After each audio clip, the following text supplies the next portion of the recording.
Some people say the hardest thing in Arabic is how some words they sound very similar, and that would be hard to remember or to learn.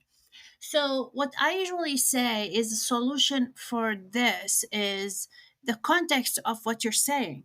So, for example, I always mention my videos the word hala, how it's very similar to other words, but also to my attention that the word hala means earring, sounds like halla, which means now. So, hala and halla. Hala has a letter ha, the throat letter ha, and halla has a letter h, like the word home, ha, halla. So hala and halla, they sound the same. Since you are learning the language, the first thing you would say, oh, how am I gonna know? Is it hala or halla? Like, which word did you say?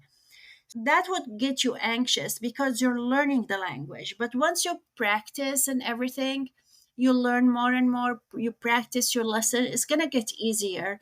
And you will understand that you can know the word just by the context. So, for example, if I am holding earring and we are talking about the earring. So if I said hala hilu, it doesn't make sense that I said now beautiful. I said earring is beautiful. The earring is beautiful, right? If you ask me when do you want to go and I said halla, it doesn't make sense that I said earring. Most likely I said halla, which means now. So with the practice, you're gonna listen, hear the letters differently, you're gonna hear the letters better, and you will understand that it's all about the context.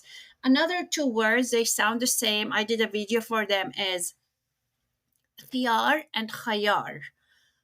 So khiyar with the sukoon, if you have learned the movement, so with the sukoon above the kha, khiyar, that means a cucumber, and the word khayar, it means choice, with a fatha above the kha, khiyar and khayar. So again, in the context, if I want to ask you, if I ask you like, do you want a cucumber, bidik khiyar? So it doesn't make sense, or doesn't even mean like, what does it mean if I said, do you want a choice, bidik khayar?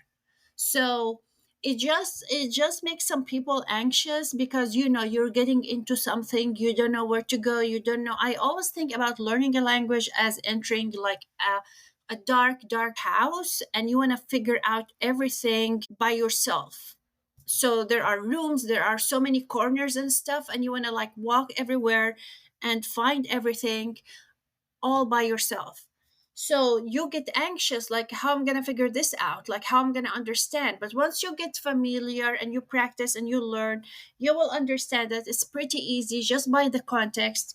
And another thing I always recommend is learning the letters, learning the alphabets, learning the movements, learning long vowels and short vowels.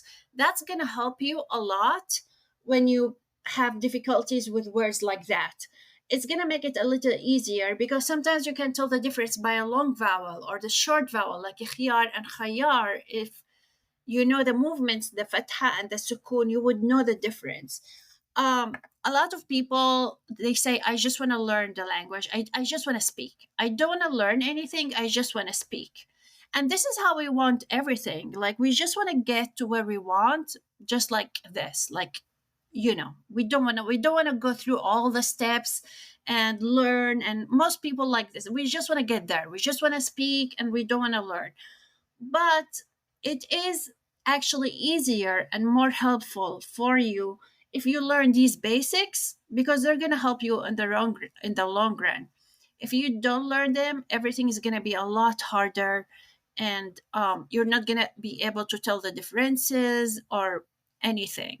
So yeah, this is just a note for you, for the people who think about the words that sound similar and how to tell the difference. And so I hope this helpful.